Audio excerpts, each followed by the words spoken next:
Hey YouTube, long time no video. I've been super duper busy with school and interning and taking care of my own animals. I'm sorry. I just noticed today I had like 983 subscribers, so that is so close to 1,000. Thank you guys so much. When I reach 1,000, expect like a Q&A video or maybe a reptile contest. I'm still trying to figure it out. But anyway, you're probably wondering why you're looking at a really weird looking tank that I don't have. So yesterday, my animal control officer gave me a call, and he said that a family had just called him who were looking to get rid of their ball python. And because I'm kind of the go-to person in town for somebody who wants to get rid of their animal, he gave me a call. And so I agreed to go look at the snake, and I went there, and I wasn't going to take it, just because I don't need another ball python, and it's very easy to find an animal a home like that around here. A lot of kids love exotic pets, but the owners actually threatened to euthanize this animal if they can't find it a home in the next week, and so I actually agreed to take it, and upon taking it, I noticed the cage conditions it was living in. It had absolutely no water. It looks like it hadn't had water for about 2 weeks. There were hard water stains, and it was just a disgusting water bowl. When I went to go fill it up to give it to the new snake in his new tank, when I wiped it out with a paper towel, there was dirt everywhere, so I actually bought him a new water bowl instead. But that's why there's no water bowl in here, but his water bowl was right over there. And this hide is way too small for him. It just didn't work out. And then he had a lot of retained shed, if you see all the shed over there. And he also came in, this is the conditions he came in. Very bad conditions. Obviously did not spot clean their snake at all. Did not care for the snake at all.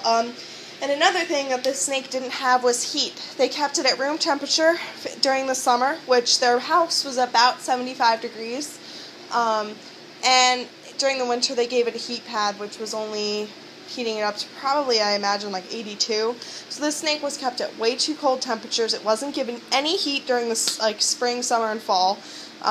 So the snake probably has an upper respiratory infection. It had a lot of retained shed, but I removed it yesterday when I got him. And I just really wasn't expecting it. They basically were either gonna give it to me or just drop it at the vet's office or on my doorstep. Who knows? Just very not good. So let me go show you the snake. Here we go. So the snake is being kept in my living room right now because it's in quarantine. Because I want to make sure it's not sick before I introduce it to the same rack that my other snakes are living in. I don't want to get any of my other ball pythons sick, which would be a big problem. So I just went with the basics. I gave him aspen bedding, gave him a nice new water bowl, and I gave him Kodak's old hide that she doesn't have anymore. And looky here, heat. This is a that's bright. Woo!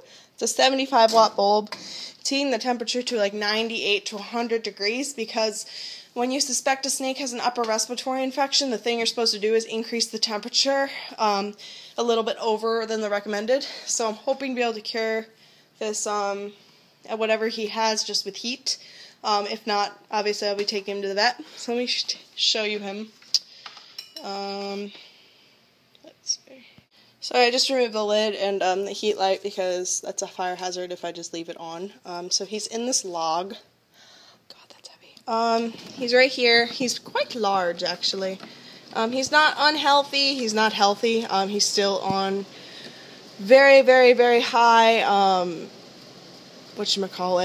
quarantine. Like, I don't want him with my other animals anytime soon. I'm trying to find his head. There it is. So his head's right there. Oh, he's a little head shy. I can't imagine trying to get him out of here right now, so I'm just going to leave him alone. I heard he just ate like 2 days ago. So, basically, for those of you who sometimes hate on my videos that I don't take care of my animals or that a lot of my animals are sick, just keep in mind that this is actually a very common experience for me to get these animals like they are in very bad conditions. For the most part, I rescue and adopt my animals. I do buy some, and there's nothing wrong with that. and the ones I buy are always healthy. That's just because I'm very particular about animals I buy. It took me, I think, like 2 months to find Verde, because, like, I was so particular about which one it was, like, make sure it looked healthy and everything.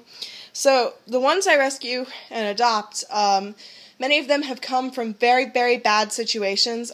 This excludes the ones I've gotten from my friend, like Monty, Cyclops, Newton, my scorpion, my red-eyed tree frogs, and, oh my god, there's one more, and Felix, my medium jungle carpet python.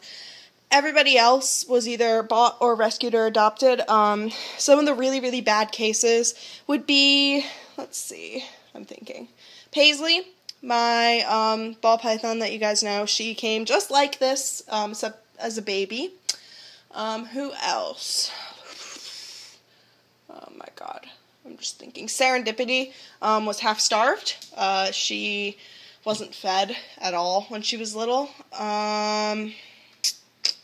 Thinking. Bella and Trixie. They are missing legs. They were from abusive homes, and luckily they got to a shelter before they died. But I could just keep telling you guys the stories. A lot of my animals have come from college students. So this case was a 10-year-old who bought a snake, and then now he's 16, which is my age.